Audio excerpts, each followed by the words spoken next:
இயேசு கிறிஸ்துவின் இனிய நாமத்துக்கு மகிமை உண்டாவதாக.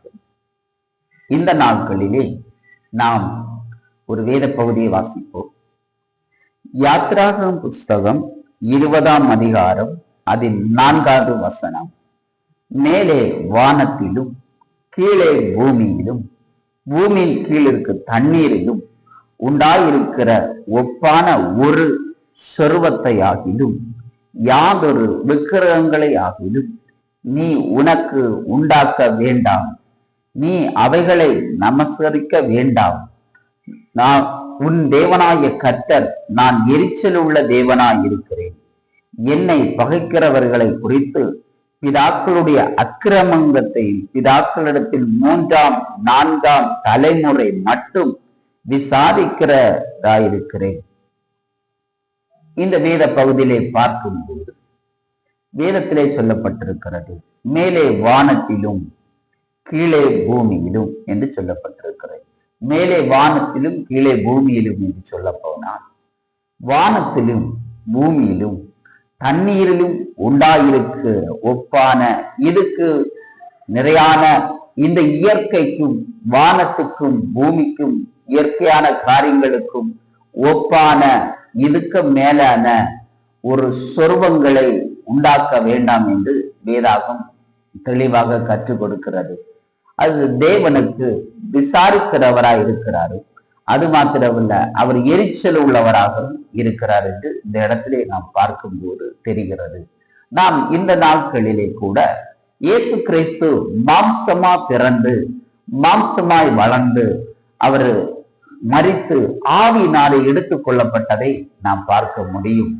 இந்த நாட்களிலே கூட அநேக பிள்ளைகள் இன்றைக்கும் இயேசு கிறிஸ்துவுடைய சுருவங்களை போல வைத்து கொண்டு அதை நாம் வீட்டில இருந்து வணங்குவதை சில வேளையிலே நம்ம பார்க்க முடியும்.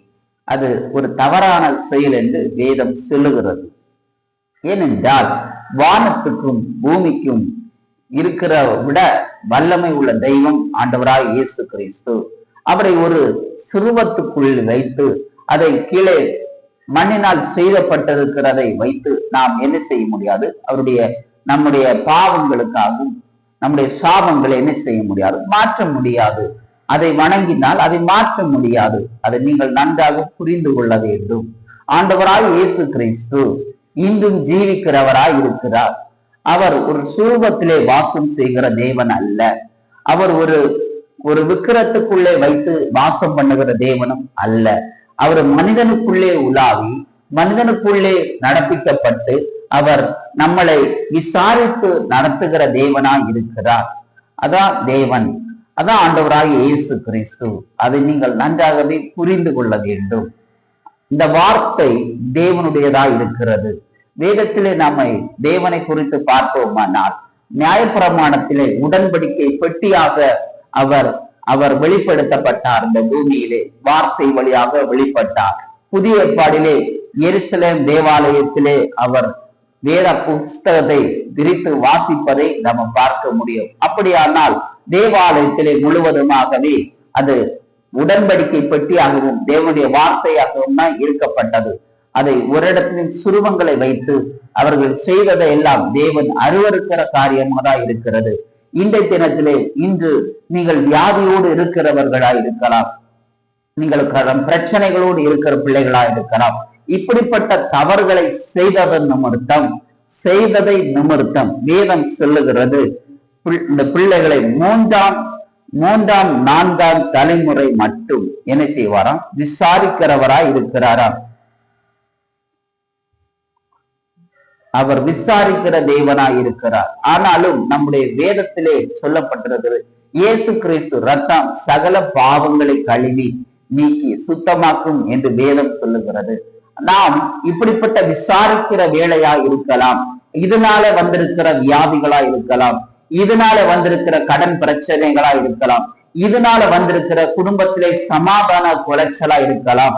இதையெல்லாம் நம்ம தெளிவாக புரிந்து கொண்டோமானால் நமக்கு முழுமையான ஒரு விடுதலை, முழுமையான ஒரு ஆசீர்வாதம் ஆண்டவராய் இயேசு கிறிஸ்து நம்மிடத்தில் வைத்திருக்கிறார். அதை நன்றாக நீங்கள் புரிந்து கொண்டீர்களானால், இதை இந்த வசனத்தின்படி புரிந்து நம்ம வாழ்ந்தோமானால், ஆண்டவருக்காக ஜீவித்தோமானால் கர்த்தர் முழுமையான ஒரு ஆசீர்வாதத்தை நமக்கு கொடுப்பார். அதை நன்றாக நீங்கள் அறிந்து கொள்ள வேண்டும். தேவன் அடுத்து வேதத்திலே சொல்லப்பட்டிருக்கிறது, தேவன் அவர் உன்னுடைய தேவனாகிய கர்த்தரை நான் எரிச்சல் உள்ள தேவனாய் இருக்கிறேன் என்று சொல்லப்பட்டிருக்கிறது. ஆண்டவர் அதை எரிச்சல் உள்ள தெய்வம். அவர் நம்மளை என்ன செய்வாராம்? விசாரிக்கும் செய்வார். அதை வெறுக்கிற தெய்வமா இருக்கிறார். அதை புரிந்து கொள்ளுங்கள். கர்த்தர் நம்மளை சுகபத்திரத்தோடு ஆசீர்வதிக்கவும் பலத்தோடும் ஆசீர்வதிக்கவும் நம்முடைய குடும்ப வாழ்க்கை ஆசீர்வாதமாக கட்டவும் அதற்காக தான் இந்த பூமியிலே மனித ரூபமா எடுத்து வந்தாரே தவிர, நாமும் அவரை போல சிலைகளை செய்து வைத்து அவருடைய அந்த ஃபேமிலி மரியாள் அப்படிங்கிற அந்த இதோட எல்லாம் வைத்து நாம் இங்கு வீடுகளிலும் நம்ம ஆலயங்களிலும் வைத்து வணங்கணுமானால் நம்மளை கர்த்தர் விசாரிக்கிற தேவனாய் இருக்கிறார். நம்மளை ஒரு நாள் விசாரிக்கும் போது நாம எங்கே போய் நிற்போம்? அதை சிந்தித்து பாருங்கள். வேதம் சொல்லுகிறது, வானத்திலும் மேலே வானத்திலும் கீழே பூமியிலும் எதே ஒன்று என்ன செய்ய வேண்டாமா? இதை ஒப்பாக நீங்கள் ஒன்றுக்கும் சுருவங்களை உருவாக்க வேண்டாம் என்று வேதம் சொல்லுகிறது. அதை புரிந்து கொள்ளுங்கள். இந்த வியாதியிலிருந்து முழுமையான ஒரு விடுதலை பெறுவோம். இந்த பிரச்சனையிலிருந்து முழுமையான ஒரு விடுதலை பெறுவோம். இந்த கடன் பிரச்சனை, தொழில் காரியங்களில் எல்லாத்திலும் ஒரு முழுமையான ஒரு விடுதலை பெறுவோம். ஆண்டவராக இயேசு கிறிஸ்துவை ஆவியோடு உண்மையோடு தொழுது கொள்ளுங்கள். கர்த்தர் உங்கள் இந்த வார்த்தை மூலமா உங்களை ஆசீர்வதிப்பாராக. அப்படி நான் ஜெபிக்கிறேன். ஆண்டவரே, உங்களுக்கு ஸ்தோத்தரிக்கிறேன். ஆண்டவரே, தகப்பனே, இந்த வேளையில கூட இப்படிப்பட்ட தவறான பாதைகளிலே சுருவங்களை வைத்தும் சிலைகளை வைத்தும் வணங்கி கொண்டிருக்கிற பிள்ளைகள் இயேசுவின் நாமத்தினால் இப்போது விடுவிக்கப்படட்டும். ஆண்டவருடைய மனக்கண்கள் திறக்கப்படட்டும். ஆண்டவரை தரிசிக்கிற ஒரு கண்கள் உங்களுடைய பிள்ளைகளுக்கு திறக்கும்படியாக செபிக்கிறேன். அப்படிப்பட்ட தலைமுறைவான பாவ சாபத்துக்குள்ளே கடந்து போகாமல் அந்த பாவங்கள் மன்னிக்கப்பட இயேசு கிறிஸ்து ரத்தம் சிந்தப்பட்டதல்லவா, இப்போது உங்களுடைய ரத்தம் அந்த பிள்ளைகள் மீது நனைக்கப்படட்டும். இயேசுவின் நாமத்தினால ஜெபிக்கிறேன். அந்த ரத்தம் உங்களுடைய பிள்ளைகளை நனைத்து ஆசீர்வதிக்கப்படட்டும். வியாதிகள் மறைந்து போகட்டும், நோய்கள் மறைந்து போகட்டும், பிரச்சனைகள் மறைந்து போகட்டும். ஆண்டவராய் இயேசு கிறிஸ்து இரக்கம் பாராட்டும்படியாக ஜெபிக்கிறோம். ஆண்டவரே, அப்படியே நீர் செய்ததற்காய் நன்றி. பிள்ளைகளை விடுதலை ஆக்குறதற்காக ஸ்தோத்திரம். கர்த்தர் பெரிய காரியங்களை செய்து ஆசீர்வதியும் இயேசுவின் நாமத்தில் பிதாவே, ஆமென். கர்த்தர் அப்படியே முழுமையாய் உங்களை விடுதலை ஆக்கிட்டார், முழுமையாய் சுகப்படுத்திட்டார். விசுவாசிங்கள். கர்த்தர் இந்த வார்த்தை மூலமாய் உங்களை ஆசீர்வதிப்பாராக.